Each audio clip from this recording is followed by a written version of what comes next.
প্রিয় আমার প্রিয় শিক্ষার্থীরা, আজকে অনলাইন ক্লাসে সকলকে স্বাগত জানাচ্ছি। আজকে যে টপিক নিয়ে আলোচনা করব, HSC higher mathematics first paper chapter 9 এর অন্তর্কলন অঙ্ক সমাধান নিয়ে এবং টাইপ 3 এ সকলকে আবার নতুন করে স্বাগত জানাচ্ছি। দেখো, মূলত অঙ্কটা আমাদের দেওয়া আছে y সমান sec x হলে দেখাও যে y2 সমান y ব্র্যাকেট দিয়ে 2y স্কয়ার মাইনাস 1। এটা কিন্তু আমাদের অঙ্কে দেখাতে হবে, প্রমাণ করতে হবে যে অঙ্কটা কিন্তু উত্তর দেওয়াই আছে। ওকে, তাহলে আমরা এখন শুরু করি সলভ। y সমান sec x, আমরা এটা করব ডিফারেন্সিয়াল, যেটাকে বলে অন্তরীকরণ।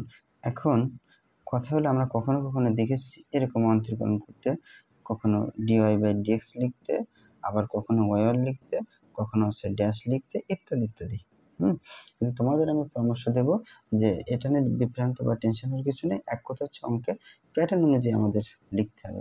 এই অঙ্কটা বর্তমানে দেখো তো কি লিখবো, ডিফারেন্সিয়াল একবার যদি করি y1 লিখবো, দুবার করলে y2।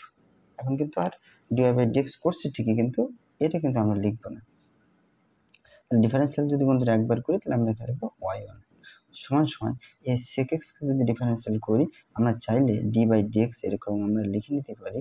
আবার যদি মনে করো স্যার এই যে লাইনটা আপনি না লিখেও অন্য কিছু লেখা যায় না, তাও লেখা যাবে, সমস্যা নেই। এটা যে কথা এখানেও যেটা লিখবো একই কথা। তাহলে y কে করলে আমরা যেটা পাবো সেটা হচ্ছে আমাদের কি বলতো y1। আর sec x কে যদি আমরা ডিফারেন্সিয়াল করি বা অন্তরীকরণ করি, এর সূত্র আমরা জানি sec x আর tan x। এটা সূত্র, চাইলে আমরা স্কিপ করতে পারবো না। ওকে, এখন তোমরা এখানে যে কাজটা করবে, x এর সাপেক্ষে অন্তরীকরণ করে পাই এই কথাটা লিখবা। এটা আমাদের লেখার দরকার নেই, এই লাইনটা কিন্তু স্কিপ করেছি আমি। হ্যাঁ, x এর সাপেক্ষে অন্তরীকরণ করে পাই, সাপেক্ষে অন্তরীকরণ, এটা বারবার দিয়ে একবার প্র্যাকটিস করলে অটোমেটিক্যালি আমাদের নলেজে চলে আসবে, অন্তরীকরণ করে। ওকে, এখন এরপরে কথা হচ্ছে আমার y2 বানাতে হবে। এই যে y2 যখন বানাবো, এই যে y2 মানে দ্বিতীয়বার আমরা ডিফারেন্সিয়াল করবো, অর্থাৎ অন্তরীকরণ করবো। এখন আমরা এখানে ধরে নেব u আর এটা ধরে নেব v। ইউভি মেথডের মধ্যে একটা সূত্র আছে। সূত্রটা কেমন, যদি আমি sec x কে যদি বসে থাকে, তাহলে tan x কে ডিফারেন্সিয়াল করব। বা এখানে যদি আমি উদাহরণস্বরূপ বলি, u কে যদি এখানে মানে বসে থাকে, তখন ডিফারেন্সিয়াল করব এটাকে। তাহলে আমরা এর যে সূত্রটা সেটাও আমরা এরকম লিখতে পারি। দেখো, sec x যদি এরকম বসে থাকে, তখন d/dx লিখবো কার সাথে বলো তো, tan x এর সাথে। একটা শেষ হয়ে গেলে আমরা যে কাজটা করবো সেটা হলো মাঝখানে যোগ। এবার tan x যদি আমাদের বসে থাকে, তাহলে আমরা ডিফারেন্সিয়াল d/dx লিখবো কার সাথে, sec x এর সাথে। দেখো, sec x এর সাথে কিন্তু এখানে d/dx tan x এর সাথে লেখা, আর এখানে কিন্তু sec x এর। হ্যাঁ, এখন কথা হচ্ছে তোমরা চাইলে এই লাইনটা আবার স্কিপ করতে পারো। সব প্রশ্ন করতে স্যার এত স্কিপ করলে হবে? আমি এর পরিবর্তে অন্যভাবে শেখাবো টেকনিক। দেখো, তাহলে y1 এর পরিবর্তে কি বললাম, ডিফারেন্সিয়াল y2। y1 এর পরিবর্তে কি লিখবো, y2 সমান এই sec x কে আমি আগে বলছি, যখন sec x বসে গেল, এই যে sec x কে কিন্তু আমি করি নাই, d/dx করবো tan x কে। বন্ধুরা, tan x কে যদি আমরা করি, তাহলে আমরা যেটা পাবো sec square x। আবার বলছি sec x কাজ করি নাই, বসে আছে। আর tan x যদি ডিফারেন্সিয়াল করি, তাহলে sec square x পাবো। সূত্রের যোগ।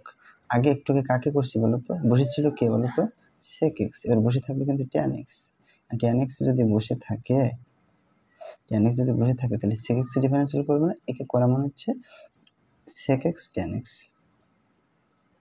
দেখছো, এই যে আমরা ঘুরে ফিরে একই জিনিস। দেখো, এই লাইনটা স্কিপ করতে বলছিলাম, একই sec বসে গেল, tan x করলে আমরা ডিফারেন্সিয়াল করলে এটা, এই যোগ লিখলাম, tan লিখলাম, এটা করলে ডিফারেন্সিয়াল করলে sec x করলে sec x tan x, একই কথা। এখন তোমাদের এটা না লিখলে চলবে, টেকনিক খারাপ আর কি।